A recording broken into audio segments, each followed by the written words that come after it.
This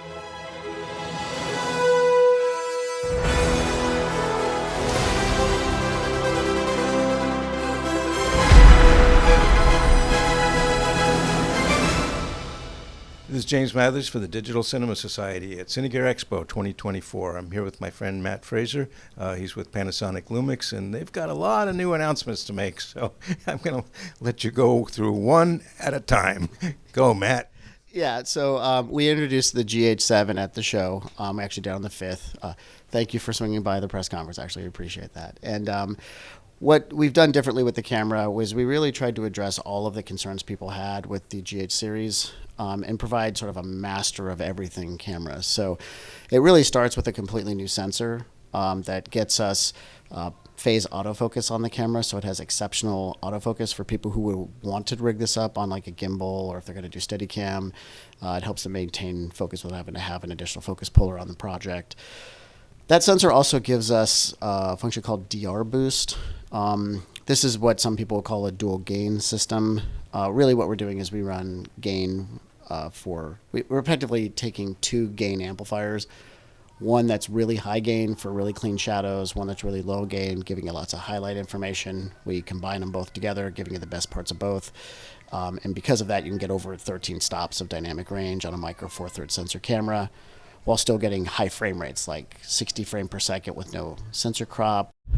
We give access to a 120 frame per second 4K as well. So those are some of the big imaging benefits. And then on top of that, we've given people the ability to capture raw video internally, either to the CF Express slot, or you can take it out a USB port and take it to an external SSD drive. And SSD drives are very cost effective and faster for workflow. So that's one of the things that we wanted to make sure people had. On top of that, though, we've also given people access to an additional log profile. And what is that? That's pretty big news for us. Oh, I probably should have led with that if we're really honest with ourselves. So we have a licensing agreement now with ARRI. So we've licensed ARRI's log C3 profile and worked very closely with ARRI's engineers to make sure that the color and the gamma are as closely matched as this sensor will allow us to match their sensor science. So you're not going to get the full dynamic range of the ARRI sensor. Obviously, there's got to be a reason for that cost difference between these two products. But if you're looking for an easy entry into understanding ARRI's workflow, especially as a young filmmaker, this camera is probably less expensive than a couple-week rental of an ARRI. So it gets you a nice entry point to learn the workflow and to see all the great LUTs that ARRI already has and all the other LUTs people have already developed for the system. But also for filmmakers who have been looking for really small compact cameras that they can hide in a tissue box somewhere on set to get different pickups or different shots that they couldn't normally get with a larger camera. We think that'll be useful.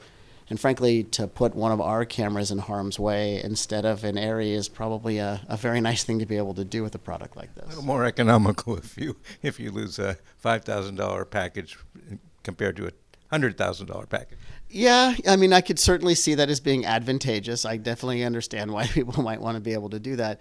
I feel just very fortunate that we've been able to partner with ARRI on this, or I shouldn't say partner, but they've allowed us to license this from them because, I think at the end of the day, the Lumix and Vericam workflows are nice workflows. They work extremely well, but, we're realistic. We understand that ARRI and another company have a huge marketplace when it comes to cinema, and we've sort of been boxed out as being a secondary camera or a third camera for those people.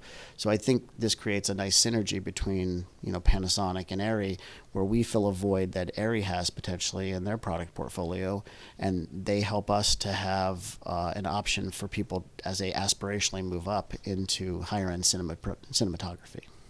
That's really exciting. I hope it'll come to the larger sensor cameras like we're shooting with right now. Yeah, I would love to make you that promise. I don't get to make those decisions. They happen in Munich and Japan. Clearly, as a camera by camera investment, we'll happily ask and see if it will work out for both parties. One other note, though, because I know there's a lot of GH6 shooters out there who may feel like they're being abandoned after 2 years.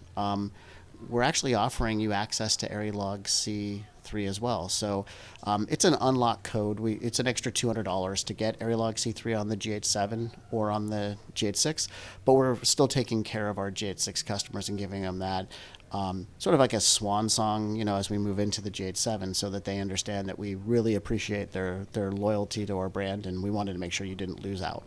So we have a Condor Blue GH6 cage, but the GH7 actually shares the same chassis, so you can use GH6 accessories with the camera. So we turn this around.